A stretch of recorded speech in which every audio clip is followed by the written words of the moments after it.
Hello साथीहरू, दर्शन अनि नमस्ते। फेरि पनि अर्को ब्लग सानो मिनी है।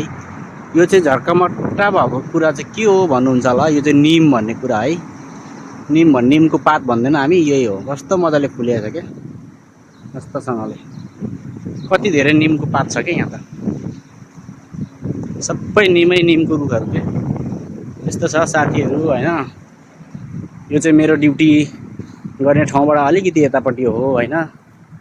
मैले अस्ति पनि देखाएको थिएँ तपाईँहरूलाई, यस्तै खालको ठाउँ यस्तै छ साथीहरू। अब लागिँदैछ ड्युटी सकाएर रुमतिर। आज पनि मार्केट हुँदै जानु छ, सानो सामानहरू किन्नु छ यसो। यत्तिको घर चाहिँ हाम्रो नेपालमा हुनु है, आहा भाडा लगाएरै बसी बसी खाना पुग्थ्यो होला क्या जिन्दगानी। कहिले होला नि यस्तो घर तल पार्क होइन। बिरालोको सङ्ख्या चाहिँ धेरै भेटिन्छ क्या साउदीमा। हरेक डस्टबिनको तल चाहिँ दुईवटा तिनवटा बिरालो चाहिँ बसेको हुन्छ, खानु पाइन्छ भनेर क्या। यहाँको मान्छेहरूले खाना किनेर आधीबाट धेरै चाहिँ फ्याल्दो रहेछ क्या।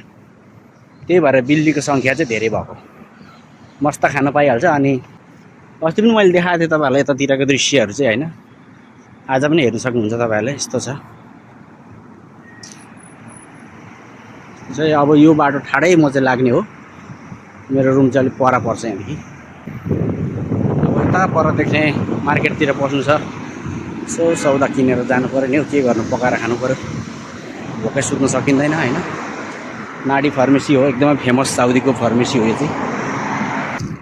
ल फाइनली म चाहिँ रुमको छेउछाउ आइपुग्यो। यो पर देख्ने बिल्डिङ चाहिँ मेरो बिल्डिङ, जहाँ चाहिँ हामी बस्ने गर्छौँ। म लगायत मेरा साथीहरू। आफ्नै रेन्ट हो, आफै रुमको भाडा तिर्नुपर्छ होइन। त्यस्तो छ हाम्रो चाहिँ कम्पनी, त्यो खालको हो। प्याकेज स्यालेरी दिन्छ हाम्रो कम्पनीले, कफी सपले। यस्तो छ साथी हो होइन। यस أنا يبغى آيس كريم، ما في مشكلة، فلوس كذا. فلوس زيادة. اوه ماي جود. صديق أنا بيتي هنا قريب روم مسجد جديد. مكان أيوة بس شوف مكان ما في هنا، ما هذا في. كيس في شاشة آيس كريم. أنا اوكي انا أشيل كله. أنا يبغى آيس كريم بس، عشان هذا ما في أوريجينال. هذا كيس آيس كريم أوريجينال، هذا ما في أوريجينال. هذا شوف كسر كده، هذا أوريجينال موجود كيس. هو شيل كيس. اوكي انا كده شاشة. بعدين يبغى فلوس ما في مشكلة. انا كلام اوكي. عشان اوكي بالليل. ओके भाइ।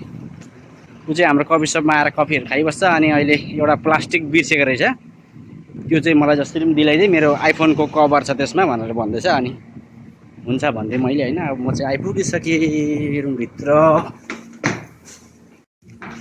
उफ यस्तो अन्धकार पो छ त फेरि, साह्रै अँधेरो छ क्या यो भित्र चाहिँ। मेरो रुम गाह्रो छ। Okay by.